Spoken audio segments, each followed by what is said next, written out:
Pour cette troisième étape de notre Tour de France des bonnes idées, nous filons près de Poitiers, dans l'Ouest.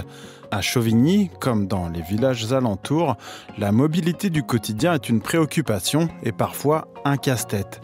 Comment aller prendre le train quand il n'y a pas de gare? Comment se rendre chez le médecin? Comment faire ses courses? Comment aller au club de belote quand on n'a plus de voiture, que l'on est trop diminué par l'âge ou la maladie? Une association, VMS 86, a ouvert un service de transport solidaire avec des chauffeurs bénévoles. Et ça fonctionne, le service est même presque victime de son succès. Dans cet épisode, je vous emmène à la rencontre d'Aurélie, Jérémy et Christiane. Bénévoles ou salariés de VMS 86, ils font vivre le transport solidaire. Sur le fil.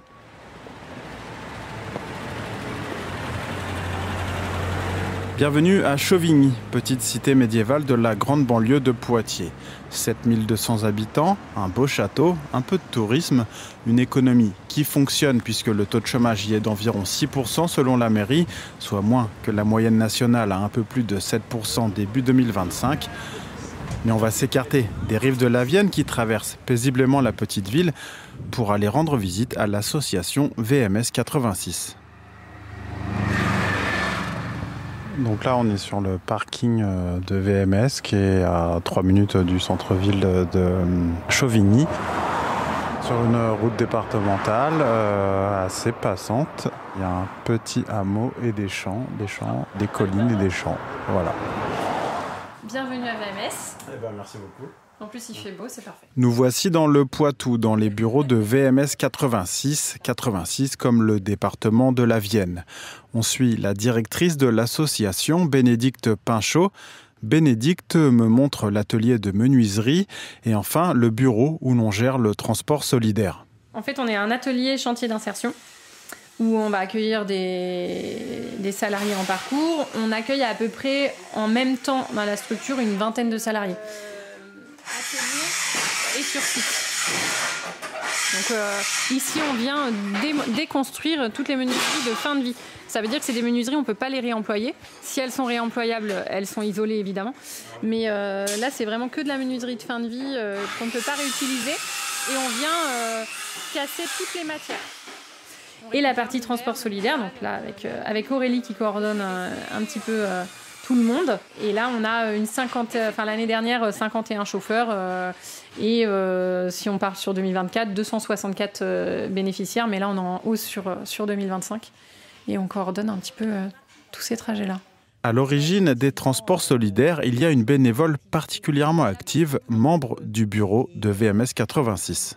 Christiane Chandès, j'habite à Saint-Julien-Lars et puis je fais partie de VMS depuis presque le début, mais du transport solidaire depuis le début, septembre 2017. L'idée de faire un transport solidaire est née d'abord d'une étude de territoire. On s'est aperçu qu'en fait, il y avait énormément de besoins au point de vue mobilité. Beaucoup de personnes, surtout que nous sommes dans une zone à 25-20 km de Poitiers, une zone un peu rurale, avec beaucoup de besoins d'accéder au commerce, à la médecine, enfin aux services médicaux. Beaucoup de personnes manquaient de ces moyens de mobilité. Ils faisaient plutôt appel à la famille. Mais la famille, il faut des fois la décharger un petit peu. Donc, on a travaillé pendant 1 an avec d'autres associations, dont la Croix-Rouge, pour mettre en place le système. Au départ, ça n'était que du bénévolat. Il n'y avait pas de financement, rien du tout. Voilà, on a démarré comme ça, avec que des bénévoles. Bas revenus, prix du carburant élevé, distance trop importante. En France, 15 millions de personnes sont en situation de précarité, de mobilité, selon le baromètre WeMove. La région Nouvelle-Aquitaine n'échappe pas à ce constat. Près d'1 habitant sur 4 se trouve dans cette situation. Dans la Vienne, le service de VMS a donc connu un grand succès au point de dépasser les capacités des bénévoles à faire face. Pour 2024, VMS 86 a réalisé plus de 1400 transports. Face à la demande, l'association a engagé une salariée en octobre 2024 pour tout organiser. Alors moi, je suis Aurélie Gimenez, la coordinatrice du transport solidaire. Nous avons un numéro en fait de téléphone. Les bénéficiaires nous contactent sur ce numéro de téléphone. Moi, je regarde effectivement, j'enregistre cette demande de transport et après, je vais contacter nos chauffeurs bénévoles, voir leur disponibilité. On va toujours chercher des chauffeurs bénévoles au plus proche du lieu d'habitation du bénéficiaire pour pouvoir le transporter. Parce qu'il faut savoir qu'au niveau du coût du transport, bien évidemment, le bénéficiaire doit être adhérent à notre association. Donc, il paye une cotisation annuelle d'un montant de 5 €. Et après, il y a un coût de transport qui est calculé par rapport au nombre de kilomètres. Donc, on est sur un tarif pour 15 kilomètres à 5 €. Et après, on augmente d'1 € tous les 5 kilomètres. Les chauffeurs, eux, ont la possibilité d'être remboursés pour leurs frais d'essence. Sans les chauffeurs, tous bénévoles, le service ne pourrait pas exister. Les chauffeurs donnent leur temps pour conduire les usagers. Le budget du transport solidaire pour 2025 est de 76 000 €. Les collectivités locales comme le Grand Poitiers, le département de la Vienne et d'autres communes financent pour plus de la moitié. L'assurance maladie et l'assurance retraite subventionnent aussi le service. Depuis peu, VMS 86 a reçu en don un véhicule d'occasion pour transporter les personnes en fauteuil. Un don du réseau GIHP, le groupement pour l'insertion des personnes handicapées physiques. Sur le fil. Parlons un peu des bénévoles. Les chauffeurs solidaires, qui sont-ils ?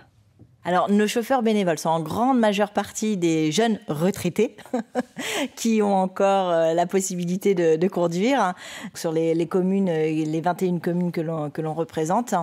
On a aussi à la marge quelques chauffeurs qui sont aussi salariés. Par exemple, on a un monsieur qui est professeur dans un collège, donc il est disponible le mercredi après-midi. Là, on a baissé au niveau des chiffres, on est à peu près sur 42 chauffeurs actuellement bénévoles. On a une demande croissante de demande de transport. Donc nos chauffeurs font à peu près 2 transports par semaine, voire 3 pour certains. Donc là, ça devient compliqué. Les motifs des transports sont multiples. Plus de 6 transports sur 10 sont consacrés aux soins, les rendez-vous à l'hôpital de Poitiers ou chez les médecins. 2 transports sur 10 sont consacrés aux courses. Alors au niveau des transports, c'est justement là où les bénéficiaires aiment notre dispositif. C'est qu'on va au-delà juste de transporter la personne d'un point A à un point B. On se retrouve effectivement avec des personnes qui, si elles ont besoin d'être accompagnées, par exemple dans l'hôpital ou autre, le chauffeur va l'accompagner, va l'aider à la marche, va faire le nécessaire.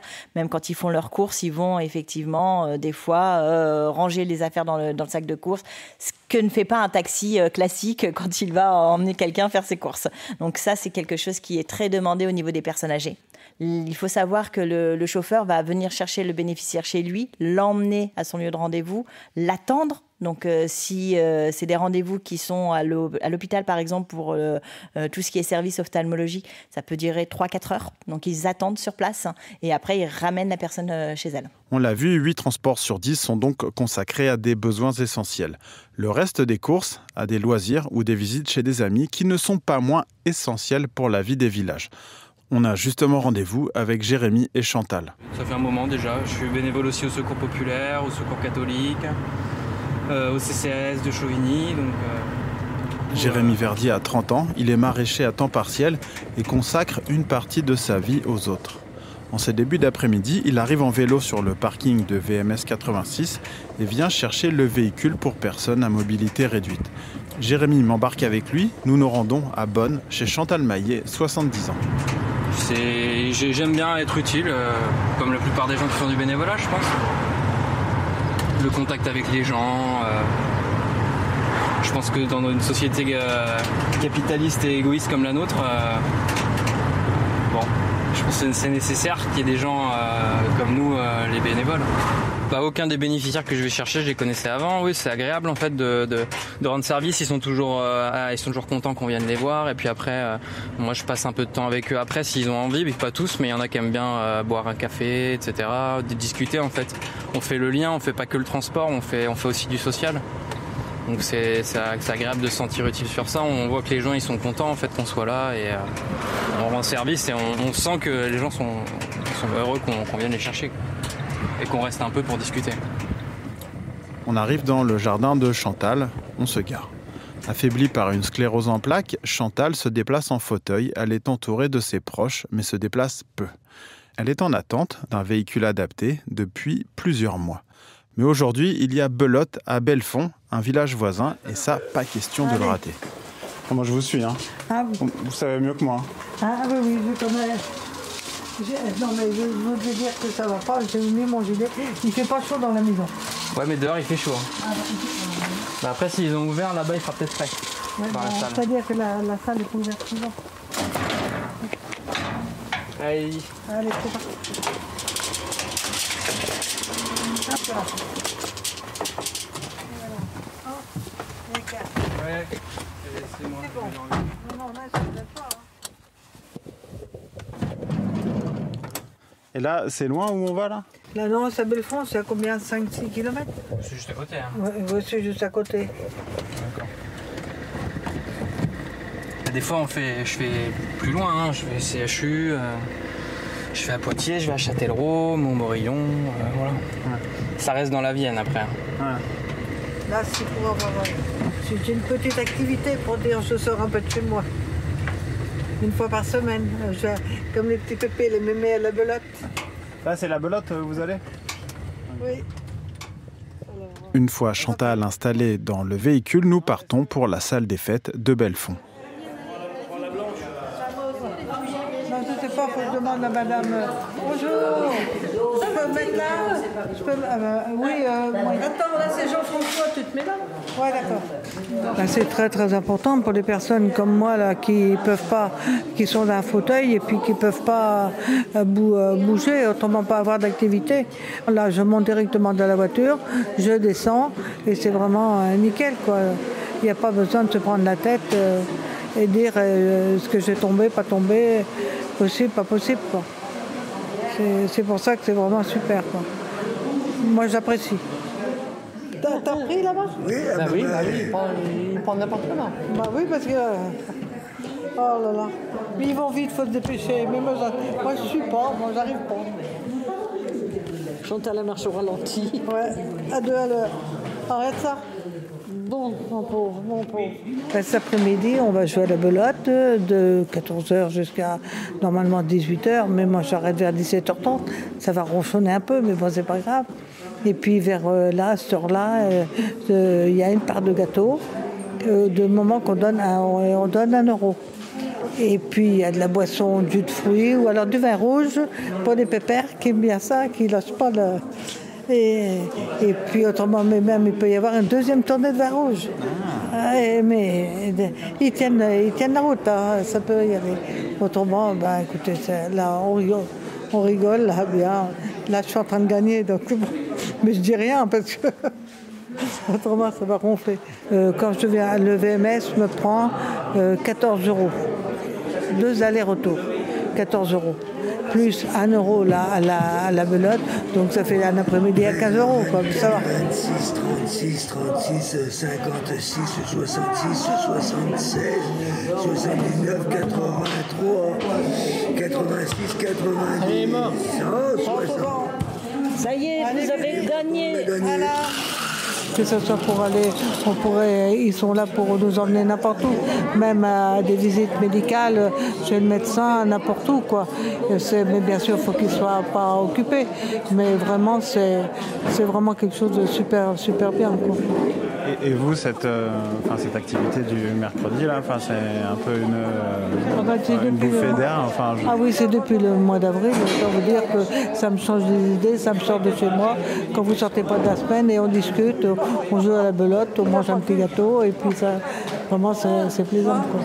Oui, il y en a pour tout le monde.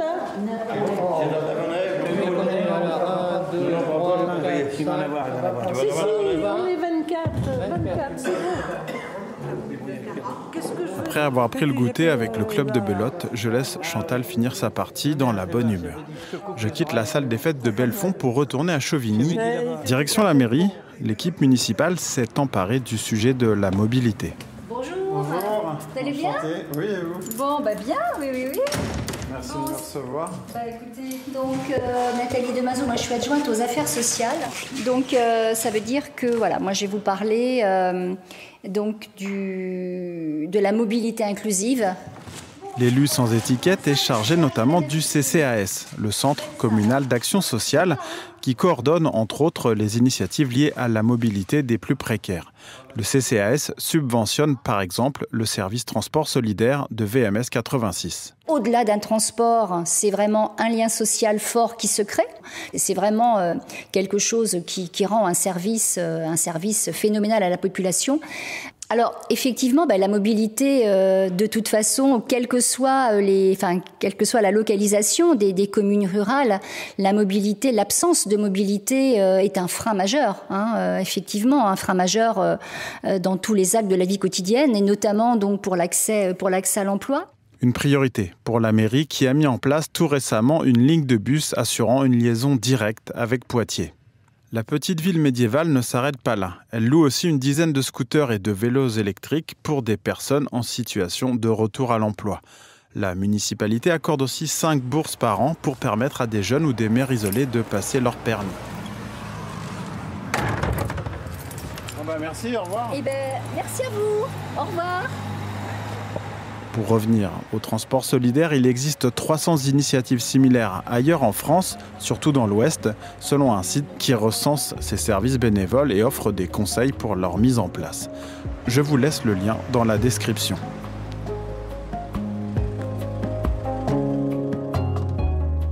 Merci d'avoir écouté cet épisode.